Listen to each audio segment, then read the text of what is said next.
ሰላም ጤና ይስጥልን። ውድና የተከበራችሁ የቻናላችን ቤተሰቦች እንደምን አላችሁ? ከኔ ጋር እግዚአብሔር ይመስገን ሁሉ ሰላም ነው። ከእናንተም ጋር በያላችሁበት ሰላም እግዚአብሔር ይብዛላችሁ። ዛሬ እንግዲህ ካነበብኩት የተቀላቀሉ ናቸው ጥሩ ጥሩ ያልኩትን ይዤላችሁ ቀርባለሁ። ያው ሁለገብ ነው፣ በአንድ እንትን የመጣ አይደለም። መልካም ናቸው። መልካምነት ለራስ ነው፣ መጨረሻ ላይም የሚጠቅመን ለራሳችን ነው ማለት ነው። ሳነበው ያገኘኸው ከቴሌግራም ቻናል ውስጥ ካነበብኳቸው ጽሁፎች ለእናንተ ላካፍላቸው፣ አድምጡኝ።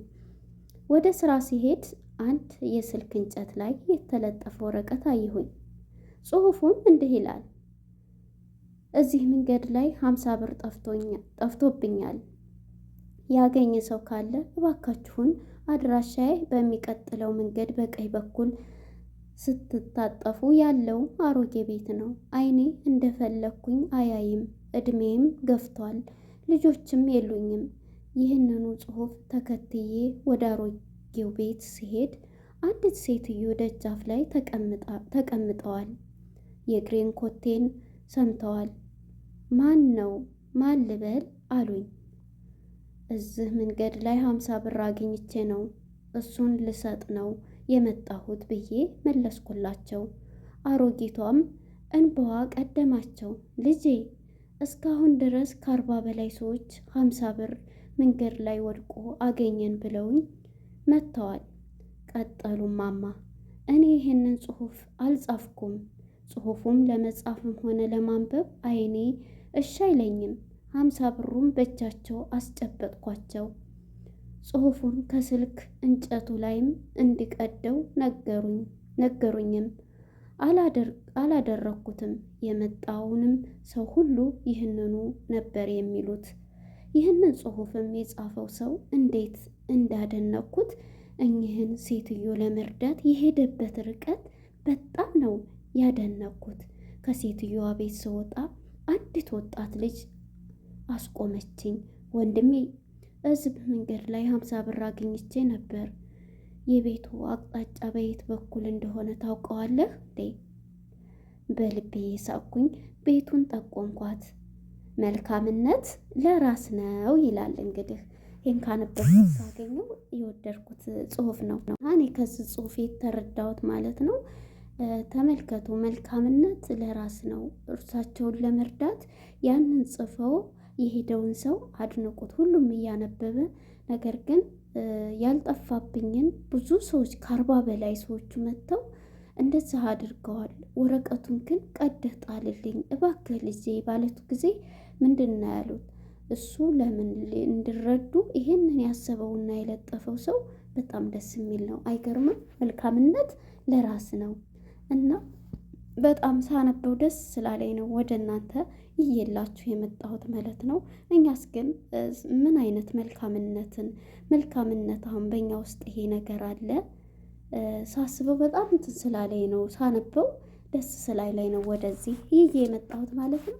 ወደ ቀጣይ ክፍል እንግዲህ ያው የተቀላቀለ ነው ማለት ነው ይዤላችሁ መጥቻለሁ። ተከታተሉኝ።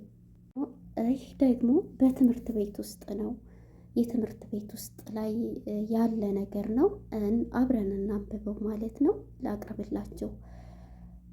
በአንድ ትምህርት ቤት ውስጥ መምህሯ ክፍል ገብታ ስታስተምር ከተማሪዎቹ አንዱ ይነሳና መምህር፣ እቃዬ ተሰርቄያለሁ ይላል። መምህሯም የተሰረቀውን እቃ ምን እንደሆነ ካጣራች በኋላ ተማሪዎችን ለፍተሻ እንዲዘጋጁ አደረገችና ፍተሻውን ቀጠለች። በፍተሻውም ሰዓት ታዲያ አንዲት ዕድሜዋ ከ10 ዓመት ያልሞላ ተማሪ ተራዋ ደረሰ። ቦርሳዋን እንድትከፍት ስትጠየቅ አሻፈረኝ ትላለች። መምህሯን በንዴት ጦፍ፣ አንቺ ሌባ፣ አንቺ ነሽ የሰረቅሽው፣ ፖሊስ ነው የምጠራብሽ እያለች ስትጮህ የሰሙት ዳይሬክተሯ ከተፍ ይላሉ።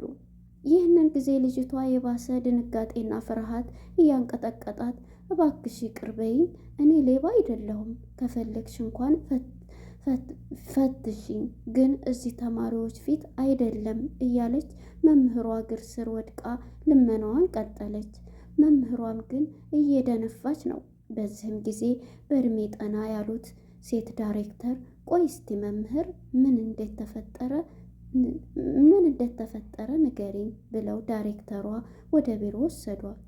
ከዛም ልጅቷ በተረጋጋ ሁኔታ እንድትቀመጥ ቢያደርጉም መምህሯ ግን እስካሁን መረጋጋት አልቻለችም። ዳይሬክተሯን መምህሯን ከገላመጧትና ዝም እንድትል ካደረጉ በኋላ ልጅቷ ረጋ ብለው ቦርሳዋ ውስጥ ምንድን ነው ያለው ብለው ጠየቋት። ልጅቷም ቦርሳው ውስጥ ያለው ተማሪዎች በልተው የጣሉት ትራፊ ነው ያለው አለች በህፍረት እየተሸማቀቀች። ሴትየዋም በመገረምና ባለማመን ስሜት እንዴት እንዲህ ይሆናል ሲሉ ጠየቋት። እሷም ለወንድሞቼ ልወስድላቸው ብዬ ነው አለች አንገቷን ደፍታ። በሚያሳዝን ሁኔታ ቅስሟ ተሰብሮ። ይህን ጊዜ ዳይሬክተሯ ከመቀመጫዋ ተነስተው ተጠጓትና ፀጉሯን እየደባበሱ አይዞሽ የኔ ልጅ ተረጋግተሽ ስለ አባትሽና ስለ እናትሽ ንገሪኝ አሏት። ይቺ አንዲት ፍሬ ልጅ እንባዋ እየወረደ እንዲህ አለች። አባቴ በሹፍርና ነበር የሚያስተዳድረን፣ በኋላ ግን በአደጋ ተለይቶናል። እናቴም ብትሆንም ምንም ገቢ ያልነበራት ስትሆን የአባቴን ሞት ስትሰማ ራሷን ስታ ሆስፒታል ገብታለች። በዛ የተነሳ ሸባ ሁና ቀረች። ታዲያ 2 ጨቅላ ወንድሞች አሉኝ። ቤት ነው ጥያቄያቸው የመጣሁት። ቤት ውስጥ ነው ጥያቸው የመጣሁት። ዘመድ ስለሌለን ዞር ብሎ የሚያየን የለም፣ የሚላስም የሚቀመስም የለም። ታዲያ ይችን ፍርፍር ወስጄ ህይወታቸውን ብታደግ ብዬ ነው። እባካችሁ ለተማሪዎቹ እንዳትናገሩብኝ፣ ትምህርቴንም ቢሆን አቋርጣለሁ፣ ብቻ አትናገሩብኝ እያለች አንጀት በሚያላውስ ሁኔታ ችግሯን ስትናገር ዳይሬክተሯ ልጅቷን አቅፈው አነቡ። ስለዚህ ከመጸጸት ይልቅ የሰዎችን ሁኔታ በእርጋታ ለመረዳት መሞከር ታላቅነት ነው። ሶሻል ሚዲያዎች ለመታወቅ ሳይሆን ያወቁትንም ለማሳወቅ እንጠቀምበት። ማወቅ መልካም ነው፣ ያወቁትን ማሳወቅ ደግሞ ፍጹም በጎነት ነው። በምድር ላይ የምናደርጋቸው ነገሮች ሁሉ በሰማይ ላይ የዘላለም ደሞዝ ሆነው ይከፈሉናልና ሁሉም ቢሆን ከክፋት ይልቅ በጎውን ነገር እናስበው። መልካምነት ለራስ ነውና።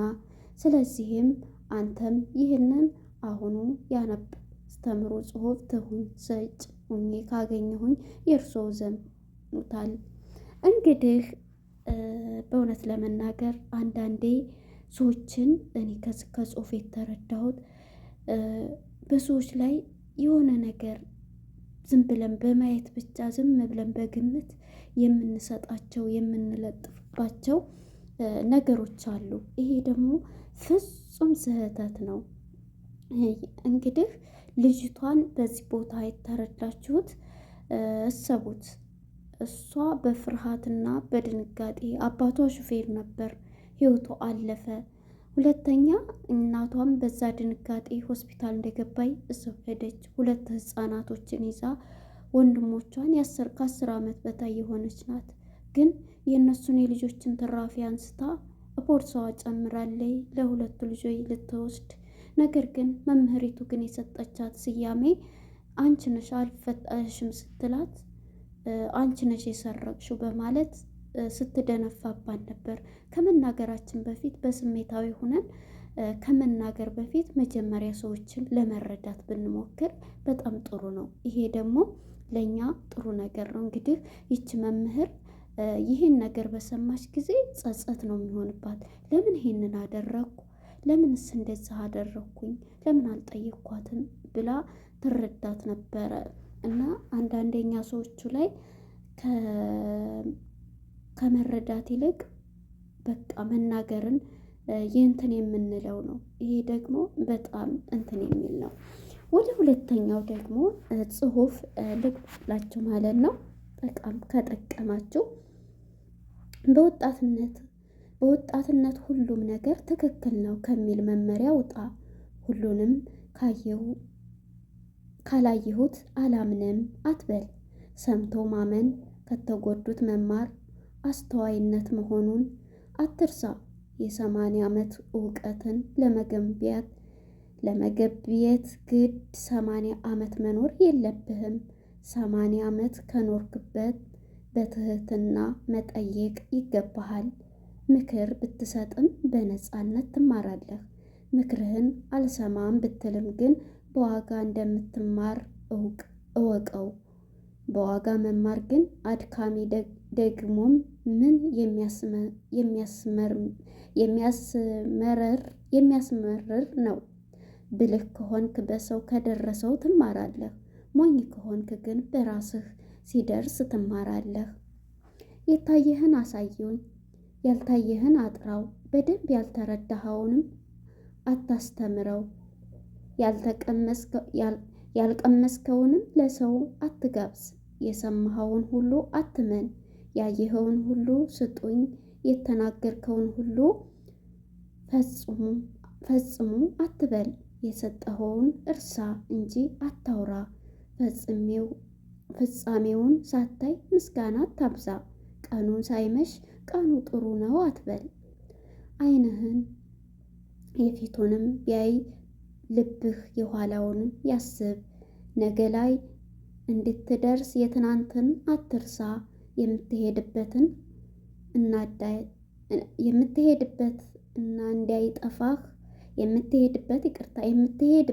እንዳይጠፋህ የመጣህበትን አትዘንጋ።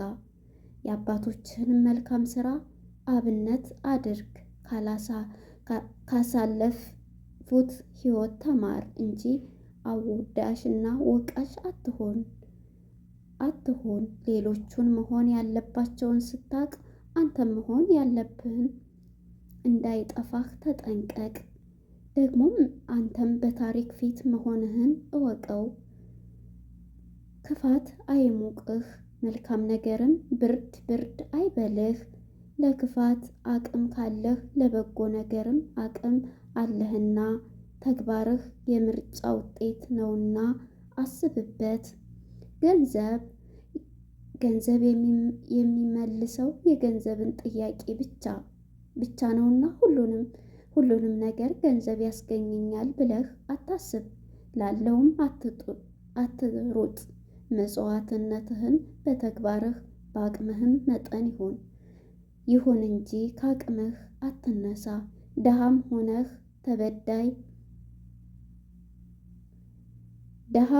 ተበድረህም ስጦታ አትስጥ። በጣም ካልቸገረህ ለቅንጦትም አትበደር።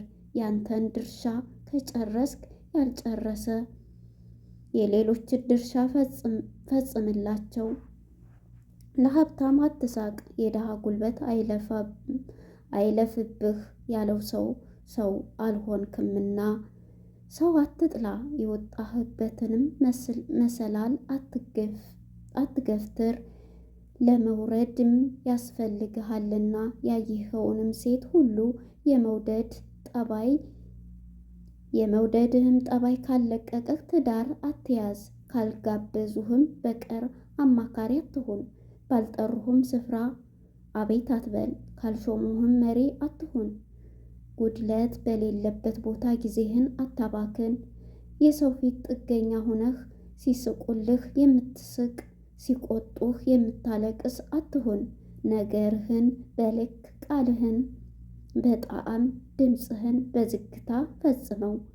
እውር እንዳይሉህ ያልታየህን አያለሁ አትበል። ጨካኝ እንዳይሉህም ያልተሰማህን ጩኸት እሰማለሁ አትበል። ንፉግም እንዳይሉህ ያለ አቅምህም እርዳ። ያለ አቅምህንም እንዳይሉህ ያለ አቅምህ እረዳለሁ አትበል።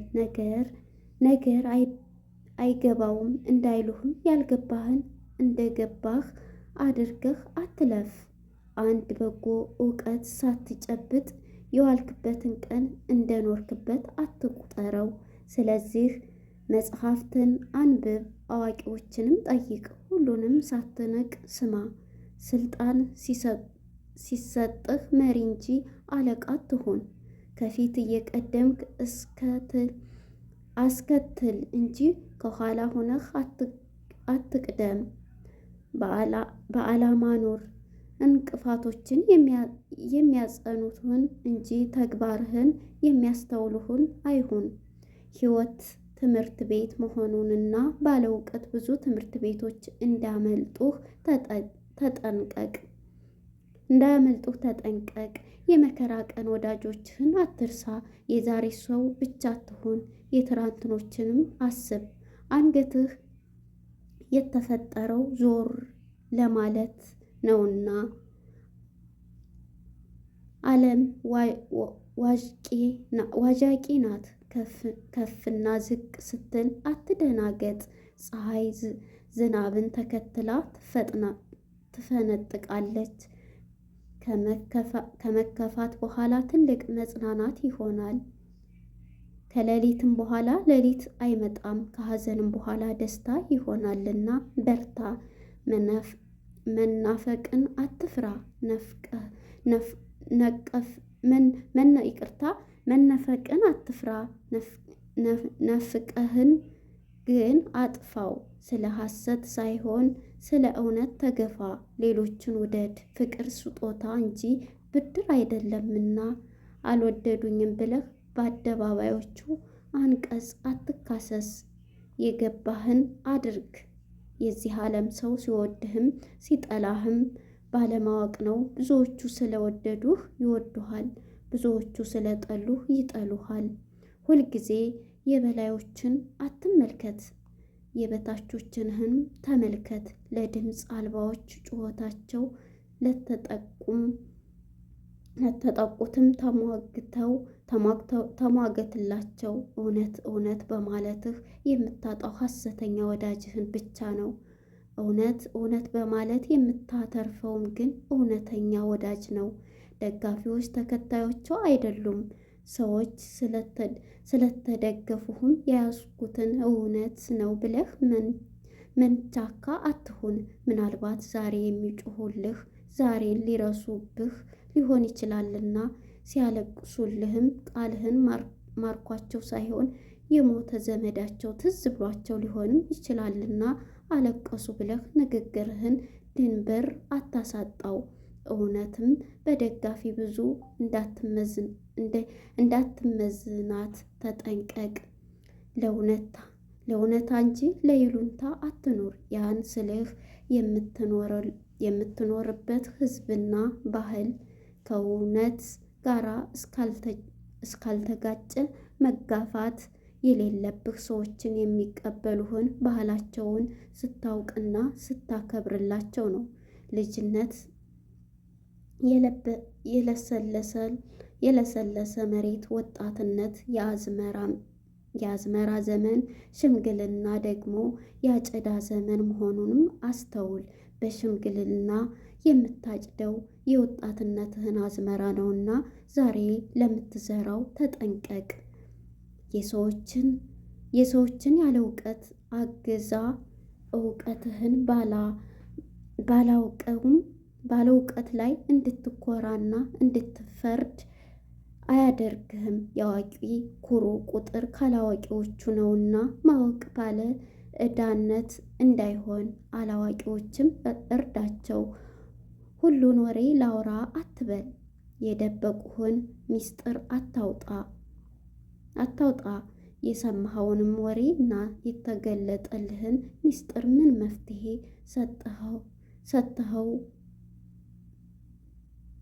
ሰጥተኸውና ያየኸውንም ሥራ ሁሉ እሰራለሁ፣ የሰማኸውንም ትምህርት ሁሉ እማራለሁ አትበል።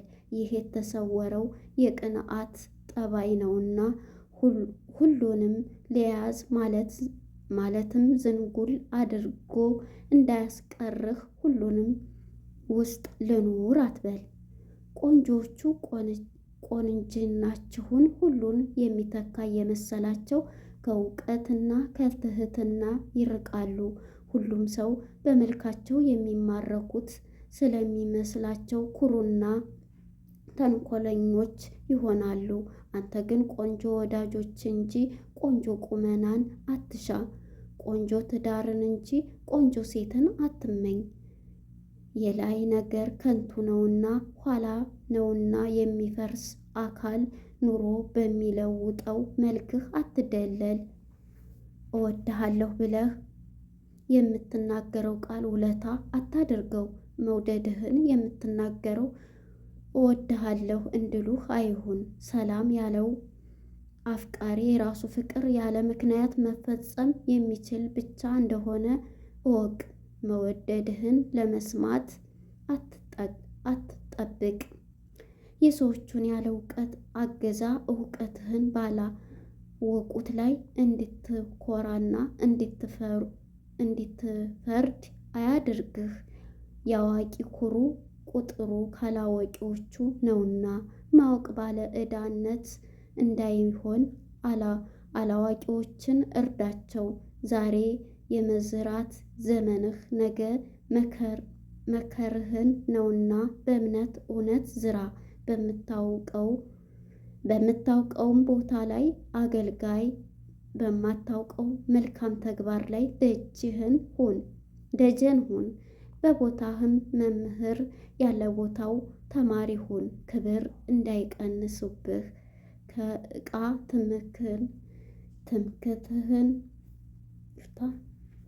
ትምክህን ከእውቀትም ሙገት ራቅ። ሁሌ ወሬ ላውራ አትበል። የደበቁህን ሚስጥር አታውጣጣ። የሰማኸውንም ወሬና የተገለጠልህን ሚስጥር ምን መፍትሄ ሰጠኸው?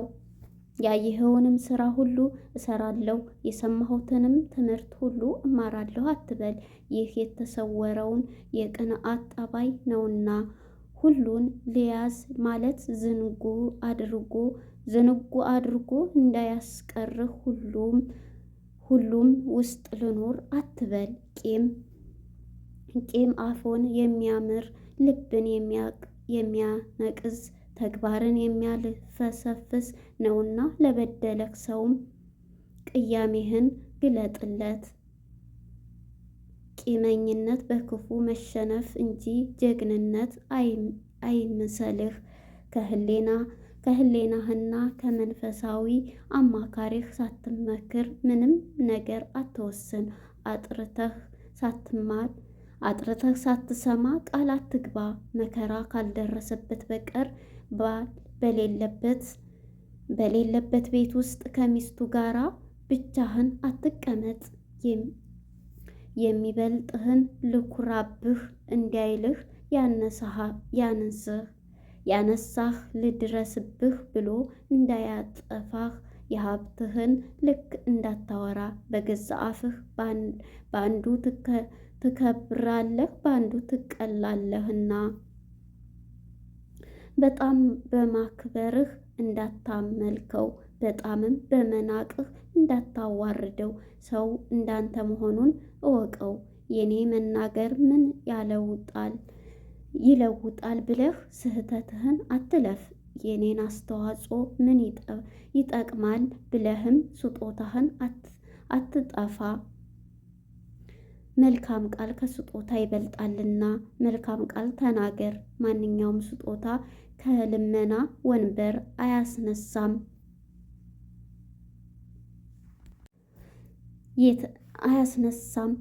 የተስፋ ቃል ግን እንደሚያስነሳ አውቃለሁ። ለሰዎች የተስፋ ቃል ስጣቸው። ትምህርት ለእውቀት ያዘጋጃል እንጂ እውቀት አይጨርስም። እውቀትህን የምትይዝበትን ስነ ስርዓት ግን ያሳይሃል። አእምሮህን ለማረቅ ትምህርት፣ ሰውነትህን ለመግዛት ትዕግስት፣ ከማንም ጋራ ለመኖር ስነ ስርዓት ያስፈልጋል። ለህሌናህ እረፍት ግን እምነት ያሻሃል። ተከታይ ለማበጀትም ደግሞ ግልጽ መሆንህ ታማኝን ግድ ይላል። አንተው እውነትን ጠልተሃል። ዘመኑ እውነትን ጠልቷል አትበል። ዘመን እኔና አንተነን። በራሱ ክፉና ደግ የሆነ ዘመን የለም። መልካም ምክር ብትሰማ ሕይወትህ ቀላል ይሆናል። ትክክለኛውም ውሳኔ ከመልካም ምክር ነውና አንብበው ለወዳጆ ላካፈሉት። እንዲሁም የተሰማዎትን ካልጻፉ ሲበዙ ራስ ወዳጅ ነዎት ማለት ነው። ምርጥ መጽሐፍቶች እንዲደርሱት ሸር ያርጉላል። እውነት ለመናገር በጣም ሳነበው እኔ ይቅርታ ስለ ፊደሉ አሁን ነው ሳነበው ያገኘሁት ማለት ነው። ያው አላጠናሁትም ግን ሳነበው ደስ አለኝና ለምን እንትን አልለውም አልኩኝ። ደጋግሜ ማንበብ ይገባኛል አውቃለሁ። በጣም አስተማሪ የሆነ ጽሁፍ ነው የደረሰን። ያው ከሁሉም የተውጣጣ ነው። እውነት ለመናገር በዚህ መንገዶች እንሄዳለን እኛ ስንቶቻችንን ኧረ ብቻ ይሄ ሁሉ ከተናገሩት እንደው ሜቢ ከስንት አንዳንድ እውቀት እንኳን ኑሯቸው እንደው መተለ በዚህ በዩቱብ መንደር እንኳን ስናይ ዩቱብ ላይ ቀላል እንኳን የተባሉ ሰዎች ከማስረዳት ይልቅ ራሳቸው ሰርተው ገንዘብ መቀበልን ነው የሚይዙት። ግን ያን እውቀታቸውን ለሌሎቹ ሰዎች ቢዘሩ ለሌሎቹ ሰዎችን ያወቅኩትን ለሌላኛዋ ሰው እውቀትን ብናካፍል ምን የት በደረስን ነበር። ነገር ግን አእምሯችን እውቀት የሚያልቅ ይመስል ለሌላው አንዘራም ማለት ነው። ይሄ እንግዲህ ስለ እውቀት ነበር እና በቃ ራስን በዛ አይነት ነገር መሄድ አለበት የሚል ማን ነው ሳነበው የቆየሁትና ይሄን ተረዳሁት።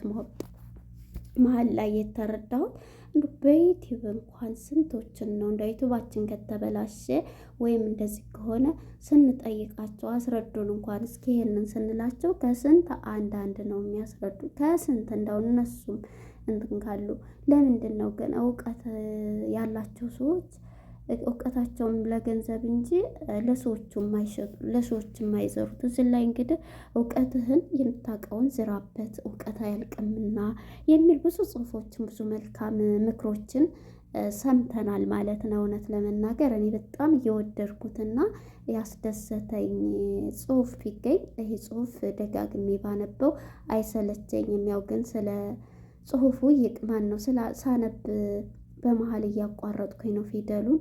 የስልክ ስክሪን ደግሞ እንደዚህ ጫን ሳረገው እንትን እያለ ነበር። ለነበረን ቆይታ በጣም ነው የማመሰግነው። እስካሁን ለነበረን በጣም ያው የተቀላቀለ ነው።